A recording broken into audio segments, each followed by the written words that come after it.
This video is to supplement the lecture number 12 about control design by root locus. In class, we did an example where we'd like to use the root locus to design a controller to satisfy a given specification. In this video, I'm going to show you a very cool utility in Matlab that can actually help with this type of control design. So in the lecture, we defined some plant as 1 over s times s plus 1. I'm just going to execute that and show us that the plant is 1 over s squared plus s. Now we wanted to use a controller, just a gain k, to see if we can satisfy a specification of less than 17% overshoot and a rise time of less than 0.6 seconds. So remember, with the root locus, we have to have the characteristic equation in this very specific form. Once we figure out what this proper L of S is, then we can do the root locus on that. In the case of the controller being a simple gain controller K, the L expression happens to be the plant. So in this case, L is just equal to 1 over s squared plus s, as shown here. Now, in class, I showed you the root locus for that system, and we were able to determine that no value of k will actually satisfy the given specification, because the given specification requires closed loop poles to be in the desired pole region. And so this type of control will never get our poles into that region. So what I want to show you is what's called RL tool, root locus tool in Matlab. And so this is a very interactive way you can see this same result in real time as you change the gain k. So what you see here is the root locus itself. And I'm going to just expand these axes a little bit.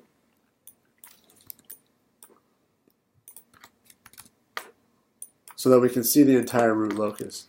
Now remember that there's some desired pole region that we need these closed loop poles, which are the pink dots here, to be in order to satisfy the specification. So what's really cool about this tool is that you can right click in the root locus area, go to design requirements and hit new. You've got several choices here. So for percent overshoot, we'd like that value to be less than 17%. And what should show up is an actual desired pole region. So everything that's yellow is essentially the undesired region. Everything that's left in the white region is our desired pole region. And then I should also add our rise time specification, which corresponds to a natural frequency that must be less than 3 radians per second. So you see here that kind of standard looking boundary of the pole region that the closed loop poles need to be in to satisfy the specification. What you can see is I can actually drag the closed loop poles along the root locus, which is really cool. And you can see that no matter where I drag them, they'll never be in the desired pole region. So we were able to discover this or conclude this in class. But I also want to show you that if you go into this control and estimation tools manager, which opens once you click RL tool, you can actually go to analysis plots, where you can select various types of responses or plots that you want to see in real time as the gain k changes. So I'm going to choose step response and go from the closed loop R to Y. So this is the step response of our closed loop system. And what's really neat is that I can actually take these closed loop poles and drag them around along the root locus, and I can see how the step response changes in real time. So what we can see here is that we'll never actually satisfy that given specification, and we can even verify that with our step response. So what you can see is that if I want to be under 17% overshoot, well, my closed loop poles are outside of this wedge here, and I can verify that by clicking the peak response here. Overshoot is 8.4%, so far under the 17% mark that we care about.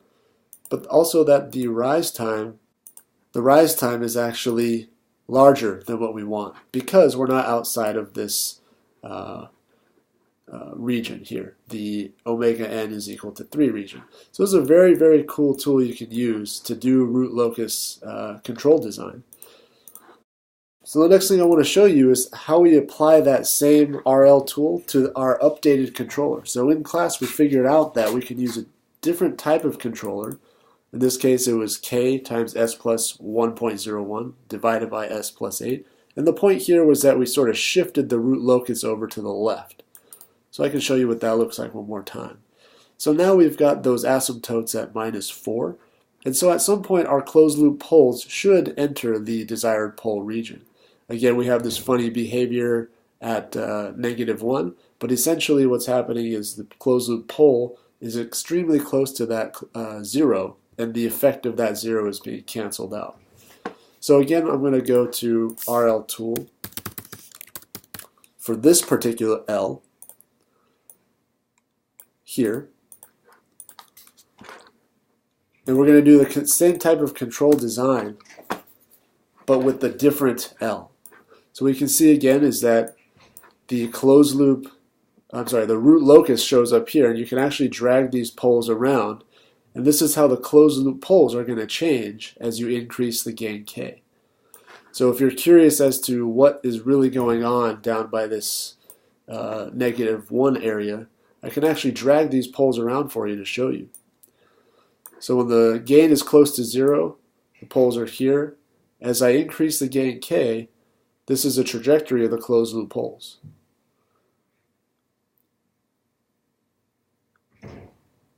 And we can see that as we keep increasing, this closed loop pole approaches this 0, and ultimately the effect here is canceled out. So that's a very cool kind of visual result.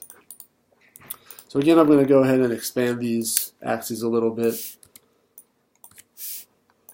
so that we can see the whole root locus. Then I'm going to put the time domain specification in one more time. So we want less than 17% overshoot. I'll right click again, and I want like a natural frequency of less than 3. So again, here's our desired pole region, but what we can see now is that the root locus is sort of in the desired pole region. So we can actually get our closed loop poles to a point where both of the dominant closed loop poles are in the desired pole region. Again, the pole within the undesired pole region is essentially canceled out by that 0. So why don't we look at the closed loop step response for this particular configuration. So again, if our gain is not high enough, one of these poles is going to be not in the desired pole region. And if we look at our characteristics, our rise time is not satisfied. We have a rise time of 1.1 seconds. But what we can see is that if I move these poles into the desired pole region, my step response is going to update automatically. So if I move the closed loop poles out into the desired pole region, I can actually see in real time what's happening. So if I make the gain, the loop gain down here is actually the gain K that you care about. That's the parameter that we're increasing to get these closed loop results. If I increase the gain K to a value of 34.9, this is somewhat arbitrary, my closed loop poles are here and here, as well as here, but again, the effect of this pole is nearly canceled by the 0. And what you can see is in the step response, we now do, in fact, satisfy the specification. We've got a rise time of 0.34 seconds and an overshoot of 5.73%. So this is a very useful way to use Matlab to do control design based on the root locus.